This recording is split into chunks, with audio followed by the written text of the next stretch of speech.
하나님의 말씀을 들리게 하라. 요한계시록 21장 15절에서 21절 강해. 유리 같은 정금으로 된 길인가 아니면 광장인가? 이번 시간에는 크게 두 가지의 내용을 다루게 될 것입니다. 15절에서 17절까지는 새 예루살렘 성의 크기를 천사가 측정하는 구절이 나타납니다. 그리고 18절에서 21절까지는 새 예루살렘 성의 기초석이 여러 가지 보석으로 꾸며져 있다, 이렇게 말하고 있습니다. 우리에게는 익숙하지 않은 보석인데 이 보석이 의미하는 것이 무엇인지 아주 쉽게 설명해 드리겠습니다. 그리고 각 보석이 어떤 것인지, 그것이 아니라 이 여러 가지 보석들을 통해서 우리들에게 말해 주려는 결론 부분을 아주 쉽고 간결하게 말씀드리겠습니다. 그리고 마지막 21절에 보면 새 예루살렘의 길은 맑은 유리 같은 정금이라고 되어 있습니다. 그런데 이 맑은 유리 같은 정금이 길이 아니라 광장으로도 해석될 수 있다는 걸 아십니까? 이에 대한 저의 입장은 광장으로 해석되어야 한다, 이렇게 보고 있습니다. 왜 그런지, 길이 아니라 왜 광장이 되는지 오늘 강의 끝부분에서 21절을 다룰 때 해석해 드리겠습니다. 끝까지 한번 들어주십시오. 우선 지난 시간에 이어서 계속 계시록 21장 15절의 말씀을 보겠습니다. 내게 말하는 자가 그 성과 그 문들과 성곽을 측량하려고 금 갈대자를 가졌더라. 내게 말하는 자는 9절에 나왔던 7재앙의 대접을 가지고 있던 천사 중 하나입니다. 이 천사가 성과 문과 성곽을 측량하려고 금으로 된 갈대자를 가졌다라고 되어 있습니다. 천사가 성전을 측량하려고 갈대자를 가지고 있는 모습은 에스겔 40장 3절에서도 똑같이 나타납니다. 이 천사가 이제 측량을 하기 시작합니다. 16절을 보겠습니다. 그 성은 네모가 반듯하여 길이와 넓이가 같은지라 그 갈대자로 그 성을 측량하니 12,000 스타디온이요 길이와 너비와 높이가 같더라, 이렇게 되어 있습니다. 이 성 또는 이 도시는 새 예루살렘을 말하는데 새 예루살렘은 네모 반듯하다라고 되어 있습니다. 즉 사각형이라는 것이죠. 이 말씀은 스가랴 2장 2절에도 천사가 예루살렘의 길이를 측량한다고 되어 있습니다. 새 예루살렘은 반경이 즉 사각형일 뿐만 아니라 높이가 같은 정육면체라고 되어 있습니다. 새 예루살렘이 직사각형이라고 나타나는 구절은 예루살렘 40장에서 48장 사이에 이 말씀이 나오는데 특별히 41장 12절, 43장 16절, 45장 1절, 48장 20절에 나타납니다. 특히 42장 20절에 보면 성전 담장을 측량하니까 사방이 500척인 정육면체다라고 되어 있습니다. 500척은 175m에서 280m 정도 됩니다. 참고로 솔로몬의 성전의 지성소는 20척이었습니다. 오늘 계시록 21장 16절에는 12,000 스타디온이라고 되어 있고 정육면체 직사각형의 입체 모양입니다. 스타디온은 스타디움의 운동장, 경기장, 이 단어에서 나온 말입니다. 올림픽 스타디움, 이 말이 여기서 나왔는데 당시 스타디온의 길이는 185m입니다. 그런데 현재 올림픽 스타디움의 길이는 192m가 됩니다. 그러니까 12,000 스타디온에 185m를 곱하면 2220km가 되는 것이죠. 그러면 한쪽 면이 2220km가 되는 엄청난 크기가 됩니다. 이 크기는 학자들마다 조금씩 차이가 있습니다. 스타디온을 몇 미터로 해석하고 계산하느냐에 따라서 약간의 차이가 있기 때문인데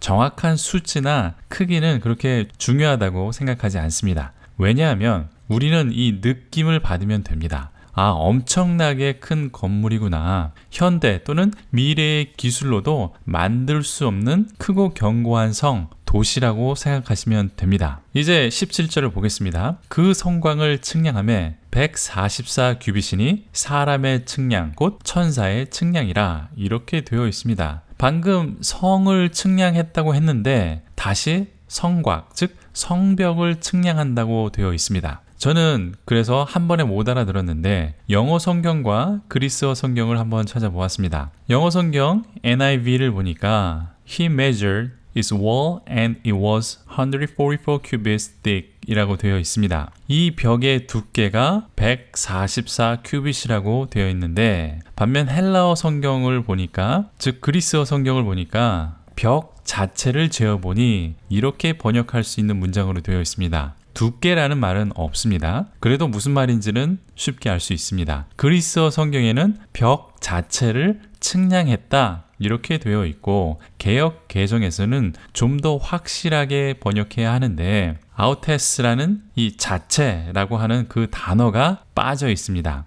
이 단어는 번역하기 힘들 수 있습니다. 문장이 매끄러워지지 않기 때문에 한글로 번역하는데 조금 어려운 단어입니다. 어쨌든 이 벽의 두께는 144 큐빅이라는 말입니다. 한 큐빅은 팔꿈치에서 손가락 끝까지의 길이입니다. 이것도 시대와 장소에 따라 약간의 차이가 있습니다. 45에서 52cm에 이르기까지 차이가 있습니다. 에스겔 40장 5절에는 왕실 큐빅을 썼다고 되어 있는 기록이 있는데 이 왕실 큐빗은 보통 큐빗에 손바닥 넓이를 하나 더한 길입니다. 그러니까 성전 벽의 두께는 65m에서 75m가 되는 엄청나게 두꺼운 벽이 되는 것이죠. 그런데 또 어려운 한글 번역이 바로 뒤에 나오는데 사람의 측량 곧 천사의 측량이라 이렇게 되어 있습니다. 이 17절 마지막 부분인데 여러분은 무슨 말인지 아시겠습니까? 저는 도저히 이게 사람의 측량이라고 하는 것인지 아니면 천사의 측량이라고 하는 것인지 도저히 이해가 되지 않고 모르겠습니다. 이것을 다시 쉽게 번역하면 사람의 측량법으로 천사가 측량했다. 이렇게 번역이 되어야 합니다. 어떤 학자는 성의 크기에 비해서 성벽의 두께는 매우 얇은 편이다. 이렇게 말합니다. 그래서 144라는 숫자는 메시아를 상징하는 숫자다. 이렇게 해석을 하기도 합니다. 메시아의 히브리어 글자인 그 숫자를 다 더하면 144가 되기 때문에 메시아가 예루살렘을 회복하는 상징적인 숫자로 쓰인 것이다. 이렇게 주장을 하기도 합니다. 짐승의 숫자 666을 해석하듯이 144를 메시아로 해석한 것입니다. 그냥 이것은 정확한 것은 아니고 그냥 추측이기 때문에 여러분 그냥 이런 해석도 있구나 그냥 참고만 하시면 됩니다. 이제 계속해서 18절을 보겠습니다. 그 성곽은 벽옥으로 쌓였고 그 성은 정금인데 맑은 유리 같더라. 이사야 54장 11절에서 12절에 보면 새 예루살렘 성은 보석으로 꾸며져 있다라고 되어 있습니다. 이사야에서는 이 성벽이 홍보석, 즉 루비라고 되어 있습니다. 계시록에서는 벽옥, 제스퍼라는 보석으로 되어 있습니다. 다른 종류지만 똑같은 붉은색 계열의 보석입니다. 계시록에서는 새 예루살렘은 정금으로 되어 있다라고 되어 있습니다. 그런데 그냥 정금이 아니라 맑은 유리 같다라고 되어 있습니다. 맑은 유리 같은 정금이 번역이 잘못되었나 봤더니 올바른 번역이 맞습니다. 새 예루살렘 성은 황금으로 되어 있는데 마치 투명한 유리같이 되어 있다라고 되어 있습니다. 이런 느낌을 받아들이시면 됩니다. 나중에 정확히 보면 알게 될 것입니다. 이 강해를 들으시는 분들은 나중에 이 새 예루살렘을 못 보는 분들은 한 분도 없을 것이라고 믿습니다. 이제 19절을 보겠습니다. 그 성의 성곽의 기초석은 각색 보석으로 꾸몄는데 첫째 기초석은 벽옥이요, 둘째는 남보석이요, 셋째는 옥수요, 넷째는 녹보석이요. 이 구절은 에스겔 28장 13절과 연관이 있습니다. 특히 에스겔 28장 13절은 매우 중요한 개념을 우리에게 말해주고 있습니다. 내가 옛적에 하나님의 동산 에덴에 있어서 각종 보석 곧 홍보석과 황보석과 금강석과 황옥과 홍만호와 창옥과 청보석과 남보석과 홍옥과 황금으로 단장하였으며 내가 지음을 받던 날에 너를 위하여 소고와 비파가 준비되었도다. 그러니까 우리가 이 알 수 없는 보석으로 꾸며진 이 새 예루살렘의 기초도 화려하다, 아주 귀한 것으로 되어 있다, 이렇게 말하는 것이 아니라 하나님의 동산, 에덴과 같은 그런 곳이다 라는 것을 우리들에게 말해주려고 하는 것입니다. 다시 말하면 에덴 동산과 새 예루살렘, 하나님의 영원한 도시는 회복된 에덴 동산과 같은 파라다이스, 낙원이라는 것을 이 보석을 통해서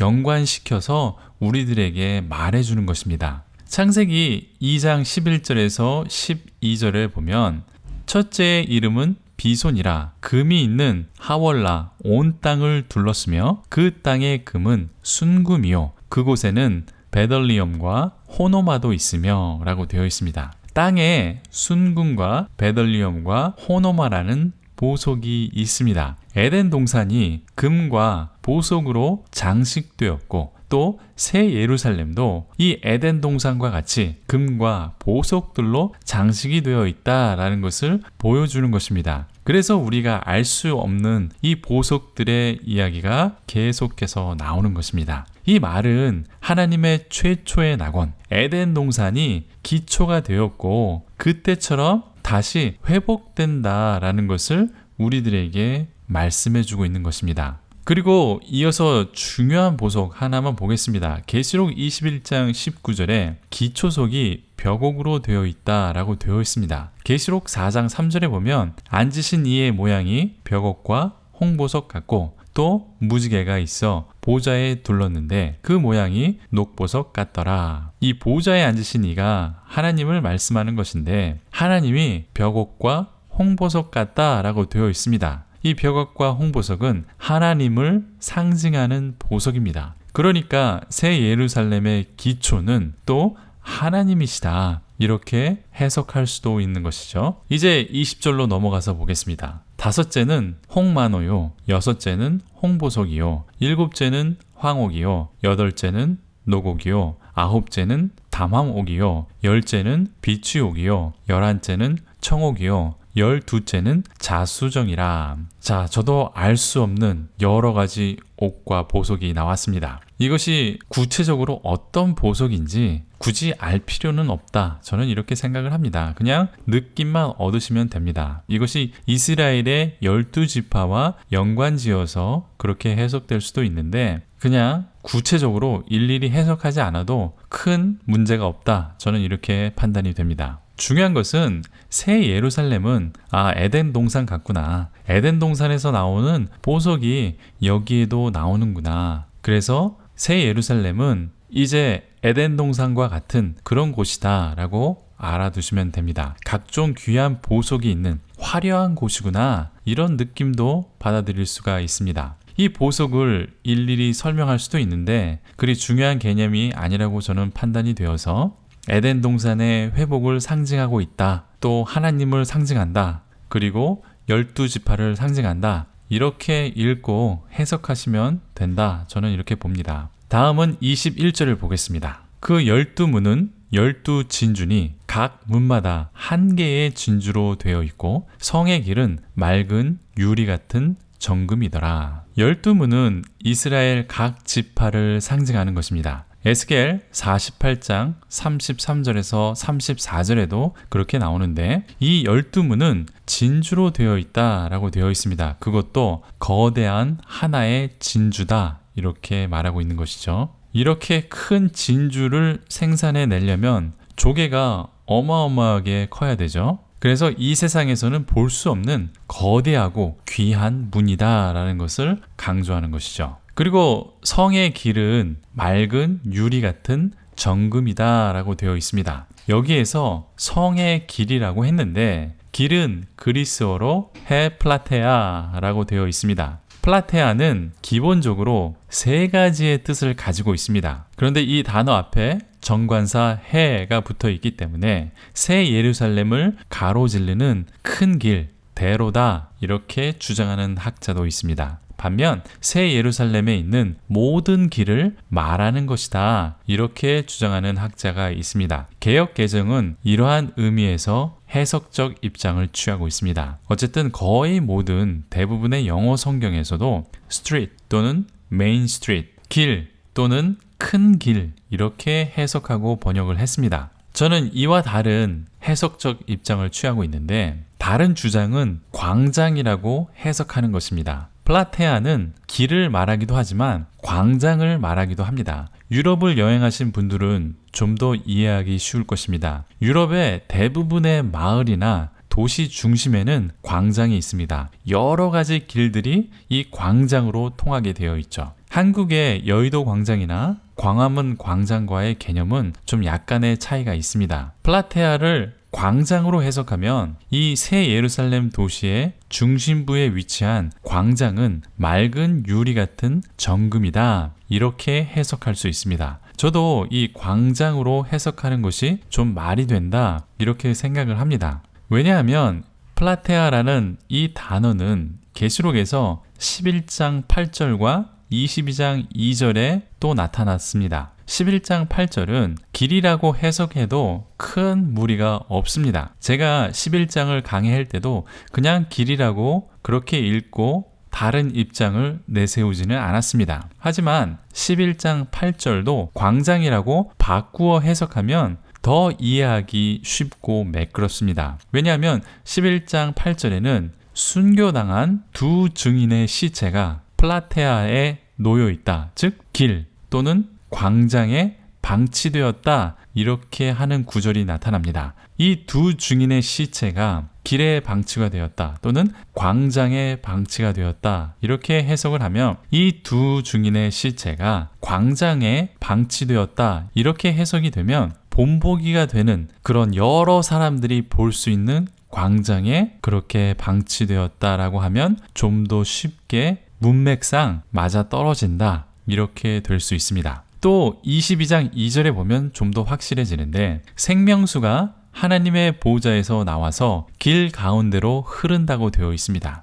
길 가운데로 흐르는 것은 청계천인가요? 길 가운데 생명수 강이 흐르면 일반적으로 강가에 있는 양쪽에 두 길로 봅니다. 하나의 길로 보지 않는 것이 일반적이죠. 때문에 길이라고 해석을 하면 길 가운데 강이 흐르는 아주 부자연스러운 형태가 됩니다. 반면 광장으로 해석을 하면 이 광장 한가운데를 흐르는 생명수 강이 좀 더 자연스러워 보입니다. 때문에 22장 2절을 근거로 해서 저는 새 예루살렘의 광장은 맑은 유리 같은 정금이라고 저는 해석을 할 수 있다. 이렇게 주장을 합니다. 이것도 우리가 천국에 가서 보면 알게 될 것입니다. 유리 같은 정금으로 된 대로인가 아니면 광장인가, 그때 저와 여러분의 해석이 맞았는지 서로 확인할 수 있을 것입니다. 제 강의를 들으시는 분들은 이 유리 같은 정금으로 된 대로인지 또는 광장인지 우리는 거기에서 만나 뵙겠습니다. 아멘. 도움이 되셨습니까? 질문이나 다른 의견이 있으시면 댓글을 달아주십시오. 또 구독과 좋아요는 제게 큰 격려가 됩니다. 성경 말씀으로만 강의하니까 너무 좋다. 전에 들어보지 못한 신선한 해석이라고 격려해 주시는 구독자 여러분들에게 다시 한번 감사드립니다. 주변 분들에게 이 영상을 추천해 주시고 공유해 주셔서 제 강의를 통해서 많은 성도들이 하나님의 말씀과 더욱 가까워질 수 있도록 도와주십시오. 오늘도 끝까지 들어주셔서 감사합니다.